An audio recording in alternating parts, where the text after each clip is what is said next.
Yes, welcome back to Arcanix. So, SSLC കുഞ്ഞുങ്ങൾ ഇപ്പൊ എങ്ങനെ A+ നേടാന്നുള്ള ചിന്തയിലായിരിക്കും. നിങ്ങൾക്ക് ഒരുപാട് കൺഫ്യൂഷൻ ഉണ്ട്. ഗ്രേസ് മാർക്ക് എങ്ങനെയാണ് നിങ്ങൾ ഡിസ്ട്രിബ്യൂട്ട് ചെയ്യുക? ഗ്രേസ് മാർക്കും സി മാർക്കും ഒക്കെ ആയിട്ട് ബന്ധപ്പെട്ട ഡൗട്ടുകളൊക്കെ ക്ലാരിഫൈ ചെയ്യുക. ഇനി അത് ആലോചിച്ചുകൊണ്ടിരിക്കല പഠിക്കാനുള്ള ടൈമാണ് അല്ലെ. അപ്പൊ കുഞ്ഞുങ്ങൾക്ക് ഏറ്റവും ഡൗട്ട് ആർട്ടി ഗ്രേസ് മാർക്ക് ഇപ്പൊ ഒരു 20 മാർക്ക് ഉണ്ടെങ്കിൽ അത് ഓരോ വിഷയത്തിനും 2 മാർക്ക് വീതമാണ് കൊടുക്കുക, അല്ലെങ്കിൽ ഒരു വിഷയത്തിന് മാത്രമായിട്ട് 20 മാർക്ക് കൊടുക്കുവോ? ഇങ്ങനെയുള്ള ഒരുപാട് ഡൗട്ട്. അപ്പൊ ഇതുവരെ എങ്ങനെയാണ് ഗ്രേസ് മാർക്ക് നൽകി പോകുന്ന കാര്യമാണ് ഞങ്ങൾ നിങ്ങളോട് പറയുന്നത്. കഴിഞ്ഞ വർഷങ്ങൾ വരെ എങ്ങനെയാണ് മാത്സ് സബ്ജക്ട് നോക്കാം അല്ലെ. ഫിസിക്സ് നമ്മൾ കുറച്ച് സബ്ജക്ട് എഴുതുകയാണ്, അതിൽ നിങ്ങൾക്ക് കിട്ടിയത് വെച്ചിട്ടുള്ളത് പറയാം. യെസ്, അപ്പൊ ഇത്രയും സബ്ജക്റ്റുകളിൽ മക്കൾക്ക് കിട്ടുന്ന മാർക്ക്, കിട്ടാൻ പോകുന്ന മാർക്ക് എത്രയാന്ന് വെച്ച് നമുക്കൊന്ന് നോക്കാം. ഇപ്പൊ മാത്സിന് A+ വേണമെങ്കിൽ 80-ൽ 70 മാർക്ക് വേണം അല്ലെ ടി. അപ്പൊ കുട്ടിക്ക് 80-ൽ 70 ഇല്ല, ഒരു 69 മാർക്ക് ഒറ്റ മാർക്ക് കൂടെ കിട്ടിയിരുന്ന A+ലേക്ക് എത്തായിരുന്നു. ഫിസിക്സ് 40-ലാണ്, അപ്പൊ 40-ല് ഒരു 34 മാർക്ക് ഉണ്ടെന്ന് കരുതുക. ബയോളജിക്ക് A+ ഉണ്ട് 40, 39.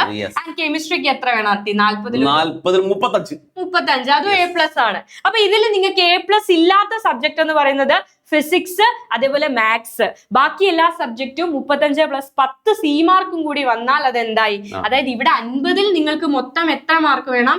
50-ൽ മക്കൾക്ക് മൊത്തത്തിൽ 45 വേണം. അപ്പൊ നിങ്ങൾക്ക് സി മാർക്ക് ഫുൾ മാർക്ക് ആണെന്നുള്ള രീതിയിലാണ് നമ്മൾ ഇനി സംസാരിക്കാൻ പോകുന്നത്. അപ്പൊ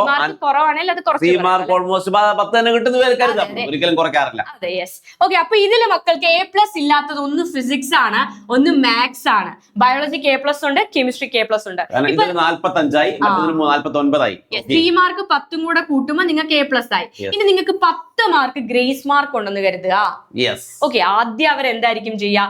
ആദ്യം അവരത് ആഡ് ചെയ്യാൻ പോകുന്നത് ഫിസിക്സിലേക്കും മാത്സിലേക്കും അല്ലെ. അതിന് A+ ആവശ്യമുള്ളൂ. ഏത് സബ്ജക്റ്റിലാണോ നിങ്ങൾക്ക് A+ ആവശ്യമുള്ളത് അതിലേക്ക് ആഡ് ചെയ്യും. അത് നമുക്ക് ഇതിൽ കുറച്ച് മാർക്ക് കുറയ്ക്കാം. മാത്സിൽ ഒരു എത്ര മാർക്ക്? ഒരു 65 മാർക്ക്. അതായത് മാത്സിന് നിങ്ങൾക്ക് A+ലേക്ക് എത്താൻ 5 മാർക്ക് വേണം. ഫിസിക്സിന് A+ലേക്ക് എത്താൻ വെറും 1 മാർക്ക് മതി. അപ്പൊ ആദ്യം ആഡ് ചെയ്യുക ഫിസിക്സിലേക്കായിരിക്കും. എവിടെയാണോ നിങ്ങൾക്ക് A+ലേക്ക് എത്താൻ ഏറ്റവും കുറവ് മാർക്ക് വേണ്ടത് അതിലേക്കായിരിക്കും ആദ്യം ആഡ് ചെയ്യാം. അപ്പൊ 1 മാർക്ക് ഫിസിക്സിൽ ആഡ് ചെയ്ത് A+ ആക്കി വിടും. ആൻഡ് അതിനുശേഷം അത് മാത്സിലേക്ക് ആക്കും. ക്ലിയർ അല്ലേ?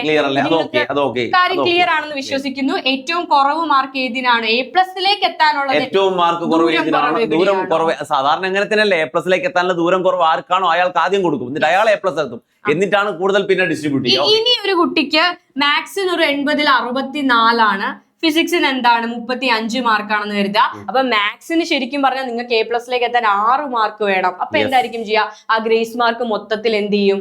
മാത്സിലേക്ക് ആഡ് ചെയ്യും. ഇപ്പൊ നിങ്ങൾക്ക് 20 മാർക്ക് ഉണ്ടെങ്കിൽ മാത്സിന് നിങ്ങൾക്കൊരു 80-ൽ നിങ്ങൾക്ക് ലഭിക്കുന്ന മാർക്ക് എന്ന് പറയുന്നത് 80-ൽ കുട്ടിക്ക് 64 എന്നാണ് നമ്മൾ പറയുന്നത്. യെസ്, 80-ൽ ഒരു 50 മാർക്കേ ഉള്ളൂ നിങ്ങൾക്ക് എന്ന് കരുതുക. 80-ൽ 50 മാർക്കാണ്. അപ്പൊ A+ലേക്ക് എത്താൻ 80-ൽ 70 മാർക്ക് വേണം. അതായത് 20 mark. 10 mark C mark already നമുക്ക് കിട്ടും. അപ്പൊ 60 ആവും. യെസ്, എന്താവും? 80-ൽ നിങ്ങൾക്ക് അല്ല 20 മാർക്ക് സി മാർക്കുള്ള കുട്ടിക്കാണെങ്കിൽ എന്ത് ചെയ്യാൻ പറ്റും? A+ലേക്ക് എത്താൻ പറ്റും. ഇപ്പൊ 20 മാർക്സ് ഒക്കെ സി മാർക്ക് വരുന്നവരുണ്ട്. അങ്ങനെയാണെങ്കിൽ ഈ 50 മാർക്കിന്റെ കൂടെ 20 ഗ്രേസ് മാർക്കും കൂടെ കൂട്ടി 80-ൽ 70 മാർക്കായി. നിങ്ങൾക്ക് സി മാർക്ക് 10 കൂടെ കിട്ടിയാൽ 20 കൂടെ കിട്ടിയാൽ 100-ൽ 80 മാർക്കായി A+ ആയി. കംപ്ലീറ്റ് സി മാർക്കും ഇതിലേക്ക് ആഡ് ചെയ്തു, ഗ്രേസ് മാർക്കും ഇതിലേക്ക് ആഡ് ചെയ്തു, 50-ലേക്ക് ആഡ് ചെയ്തു. അപ്പൊ ഒരു സബ്ജക്റ്റിന് മാത്രമേ A+ കുറവുള്ളൂ, ഒരുപാട് മാർക്കിന് വ്യത്യാസം ഉണ്ടെങ്കിൽ കംപ്ലീറ്റ് ഗ്രേസ് മാർക്കും ഇട്ട് ആ സബ്ജക്റ്റിന് എങ്ങനെ നിങ്ങളുടെ A+കളുടെ എണ്ണം കൂട്ടാനാണ് നിലവിൽ എന്ത് ചെയ്തുകൊണ്ടിരിക്കുന്നത്. അതെപ്പോഴും നിങ്ങൾക്ക് ഫേവർ ചെയ്തുകൊണ്ട് തന്നെയായിരിക്കും ഗവൺമെന്റ് ഡിസിഷൻ എടുക്കുക. മാക്സിമം A+കളുടെ എണ്ണം മക്കൾക്ക് കൂട്ടുക, അതാണ് ഈ വർഷം വരെ നടന്നു പോയിക്കൊണ്ടിരുന്നത്. അപ്പൊ ഏതിലേക്കാണോ A+ലേക്കുള്ള ദൂരം കുറവ് അങ്ങോട്ടേക്ക് ആഡ് ചെയ്യും. ആൻഡ് സി മാർക്ക് കൂടെ കൂട്ടിയിട്ട് മൊത്തത്തില് 100-ൽ 90 മാർക്ക് ഉണ്ടെങ്കിൽ A+ ആയി. അതേപോലെ 60-ൽ എത്ര മാർക്കാണ്? 50-ൽ 45 മാർക്ക് ഉണ്ടെങ്കിൽ അതും A+ ആയി. ക്ലിയർ അല്ലേ? ഇതാണ് A+ന്റെ ഒരു കണക്ക്. സി മാർക്ക് കൂടെ കൂട്ടി മൊത്തം 100-ൽ 90. മാത്സ് പോലുള്ള സബ്ജക്റ്റുകൾക്ക് 100-ൽ 90. കെമിസ്ട്രി പോലുള്ള സബ്ജക്റ്റുകൾക്ക് 100-ൽ 45 A+ലേക്ക് വേണ്ടത്. ഏകദേശം കാര്യങ്ങൾ എങ്ങനെയാണ് ഗ്രേസ് മാർക്കിന്റെ ഡിസ്ട്രിബ്യൂഷൻ കഴിഞ്ഞ വർഷം വരെ അങ്ങനെ തന്നെ ഞങ്ങൾ പറയുന്നത്. കഴിഞ്ഞ വർഷം വരെ എങ്ങനെയാണ് ഗ്രേസ് മാർക്ക്? ഇനിയും അങ്ങനെ തന്നെയാണ് മാത്രമാണ് സാധ്യത. കാരണം A+ന്റെ 0.9% അങ്ങനെ തന്നെയായിരിക്കും. അതെ, പ്ലസുകളുടെ എണ്ണം കൂട്ടുക, അത് തന്നെയാണ് അവർ ഉദ്ദേശിക്കുന്നത്. അതിനാണല്ലോ നമ്മൾ കഷ്ടപ്പെട്ട് ഗ്രേസ് മാർക്ക് നേടിയെടുക്കുന്നത്. യെസ്, അപ്പോ A+ലേക്ക് എത്തിക്കാനുള്ള ഗ്രേസ് മാർക്ക് നിങ്ങൾക്ക് ഡിസ്ട്രിബ്യൂഷൻ നടക്കും. അതോർത്ത് യാതൊരു കാരണവശാലും വറീഡ് ആവണം. നിലവിൽ അങ്ങനെ തന്നെയാണ്. നന്നായിട്ട് പഠിച്ചോളൂ അല്ലെ, നന്നായിട്ട് പഠിച്ചോളൂ. Okay, all the very best.